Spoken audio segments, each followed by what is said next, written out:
இன்றைக்கி என்ன breakfast lunch பார்க்கலாம். தோசை. தோசை பார்க்கும்போதே தெரியுங்க. இது நல்லா ப்ரௌனாக இருந்தது. சுட்டுன்னு வரும்போதே நல்லா சூடாக மொர மொரன்னு இருந்தது. அப்படியே உடனே சாப்பிடணும் போல் இருந்தது. நான் சாதம்லாம் கட்டுற வேலை இருந்ததுனால என் பையனுக்கு மட்டும் கொஞ்சோண்டு மதியானம் சாம்பார் வச்சுருந்தாரு. அதை ஊற்றி அவனுக்கு ஒரு தோசை ஊட்டிட்டேன். நல்லா மொறு மொறுன்னு இருந்ததுங்க தோசை. பார்க்கும்போதே நல்லா இருந்தது. எப்போதும் போல் தோசை இல்லாமல் கொஞ்சம் ப்ரௌனாக இருக்கும். கொஞ்சம் நல்லா இருந்தது.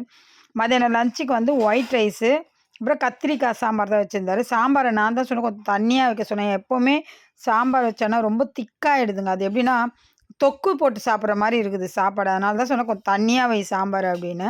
கொஞ்சம் தண்ணியாக தான் வச்சார். அதுக்கு வந்து பீஃப் பெப்பர் ஃப்ரை தான் பண்ணியிருந்தாரு.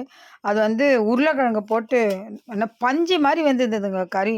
சூப்பராக இருந்தது. அந்த பெப்பருக்கும் அந்த அந்த காரம், அந்த பெப்பர் காரமே ஒரு டேஸ்ட், வித்தியாசமான டேஸ்ட் தாங்க அது செய்யும்போது. பார்க்கும்போதே பாருங்கள் எப்படி இருக்குது. நல்லா உருளைக்கிழங்குலாம் மாவு மாதிரி வெந்து சூப்பராக இருந்தது. இது கொஞ்சமும் சாம்பார் கொஞ்சம் வச்சு தான் தோசை சாப்பிட்டேன். சூப்பராக இருந்தது. சாதத்துக்குமே ரொம்ப நல்லா இருந்தது.